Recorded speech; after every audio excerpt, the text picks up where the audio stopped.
Some jaw-dropping testimony from maybe the star witness at the trial of Sam Bankman-Fried, and that would be his ex-girlfriend and Alameda Research CEO Caroline Ellison.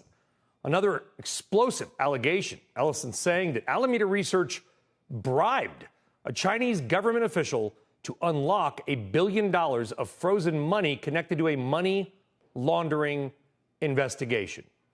You can't make that up. Kate Rooney is live outside the courthouse with more on that and some other things we heard. I mean, you think about that. They're bribing a Chinese official to free up money that was part of a money laundering operation. I don't know if Paul Newman could have written that movie that well. I know. Where do we even begin, Brian? There's so much to unpack from this testimony. Caroline Ellison had been pretty calm and collected, Brian, throughout her two-day testimony. Today, though, was her breaking point. She cried on the stand. She talked about the two crypto companies, FTX and Alameda, filing for bankruptcy back in 2022. She said she felt a, quote, sense of relief that I didn't have to lie anymore. And she said she'd been living in a constant state of dread. Every day, she said that she had dreaded the entire situation and how it would unfold, some of the lies going on there. A deputy walked up, handed her a box of tissues. During all of that, she said Bankman-Fried was very much aware that his hedge fund Alameda was siphoning billions in customer money from his crypto exchange, FTX. Among the other things we heard today, Bankman-Fried was trying to raise money at one point from Saudi Arabia to plug that multi-billion-dollar FTX hole. In particular, it was from Prince Mohammed bin Salman, MBS. Then we heard about Alameda executives, as you mentioned, Brian, paying $150 million in a bribe to Chinese government officials to unlock some accounts on a Chinese crypto exchange. Before they did, though, one of the options that they talked about was to set up some fake accounts in the names of Thai prostitutes. One employee pushed back on that plan.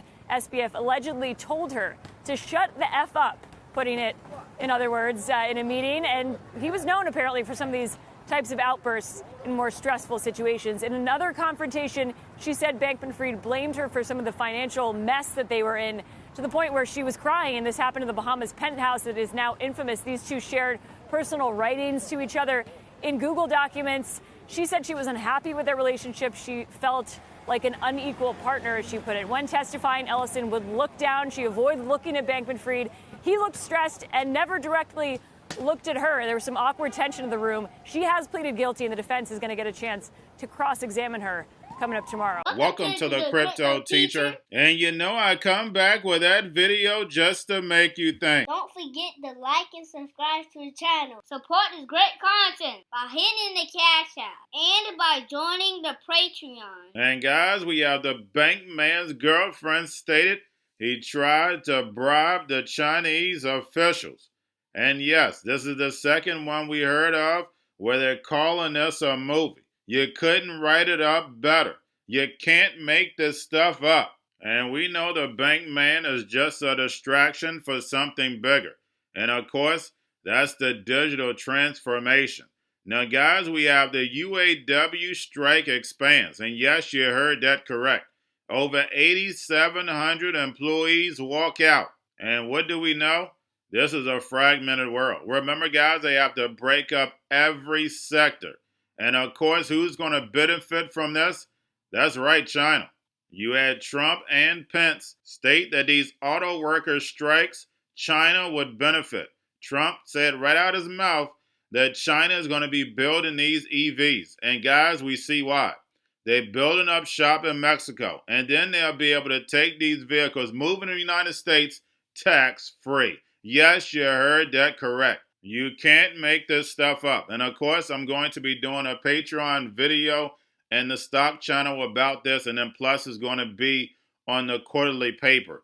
But guys, we can clearly see America, the Babylon fallen, and the rise of China, the dragon. And remember, the Crypto Teacher told you, because he knows when it comes to the NWO, it's all planned out. You have a wonderful day. Be talking about tomorrow morning. Well, first up, another UAW strike expansion, and this time it is hitting one of Ford's largest plant. Phil LeBeau joining us now by phone with what is happening down in Kentucky. Phil. Brian, this has happened within the last hour, and this is a major escalation by the UAW when it comes to the strikes that it has initiated against the big three automakers. The UAW is now on strike at the Ford Kentucky truck plant. This is the most profitable auto plant in the U.S. It is Ford's largest plant in the world. This is where they build all of the Super Duty F-Series trucks. So everything from the F-250 to the F-550, highly profitable pickup trucks. It's also where they build the Ford Expedition, the Lincoln Navigator. 8,700 UAW members at this plant are now walking off the job. Let me give you a little background on how this all developed. This afternoon, the UAW said they would like to have a bargaining meeting with Ford negotiators at the Ford headquarters. Ford said, fine, come on over. When they got there, the UAW, according to Ford, the UAW president, Shawn Fain, was there, along with the Ford the UAW negotiating committee for Ford. They asked Ford representatives, not including Jim Farley and Bill Ford, they were not at this meeting, but they asked them if they have a complete counteroffer. Ford executives said, we don't have a complete counteroffer. We thought we were going to be negotiating subtopics within the overall contract. That was not good enough for Shawn Fain. Shawn Fain and his counterparts or his team from the UAW said, that's not good enough, got up, left, and announced the strike at the Kentucky truck plant. What you have here, Brian, is the UAW saying, you want to play hardball? We're going to play hardball with you. We're going to take down your most profitable plant. This is, I cannot stress this enough, Brian, this is a major move by the UAW. Yeah. Almost 20% of Ford's U.S. production at this plant. This plant, along with the other plants that are already down, Michigan Assembly and Chicago, represents about 40% of Ford's U.S. production. Test drive, China's kind of using Mexico as a test drive for their big and ambitious American plans. Is that fair to say? That's absolutely right, Brian. They have set up shop in Mexico, and what these automakers now are doing is they're going to be building plants in Mexico and using the USMCA agreement to come to the U.S. tax-free. So it's obviously a big advantage that they are setting. They have done a lot, very, very well in Mexico. I mean, like you just said, almost 10% of market share. 4 years ago, they had 0% of market share. So they've made a huge impact in Mexico. And now they're going to be using, the big bet is on the U.S., right? Mexico is a big producer of cars. And that's only because the U.S. is a number 2 car market in the world. Basically, all of the exports from Mexico are coming into the U.S. And now the Chinese want to play in that game. Going to a different economy. And we're going to be learning more about that as we go. But clearly, we're learning that things can be done from remote locations. We're learning that technology can replace people even more than we thought. We're not going back to the same economy. We're recovering, but to a different economy, and it'll be one that is more leveraged to technology. And I worry that is going to make it even more difficult than it was for many workers. In Silicon Valley, and my friends who work in technology know that what we did to the manufacturing workers, we are now going to do to the retail workers, the call center workers, the fast food workers, the truck drivers, and then even bookkeepers, accountants, insurance agents, lawyers, and on through the economy. So what happened to the manufacturing workers is a very clear sign. And so we'll import Chinese-based CBDC technology. So it's going to be CBDC in a box provided to you by the People's Bank of China. But every stock, every bond, every currency, every commodity, every piece of art, every private business, every piece of real estate will eventually be a token on a blockchain, an entry on a ledger, permanent and immutable. We will have truth instead of trust, and we will save over $7 trillion a year. 6 to 8% of global GDP is wasted by the friction of the trust industry that's necessary when you have dual entry accounting. With triple entry accounting, which is what a blockchain is, we get rid of all of that friction. It's a beautiful future. Like what you see in China and their social credit scoring systems, right? If we get identity wrong, it could be a tool to enslave humanity. And if we get it right, it could be a tool to liberate humanity. And as an American, I'm obviously rooting for the one that's on the side of freedom.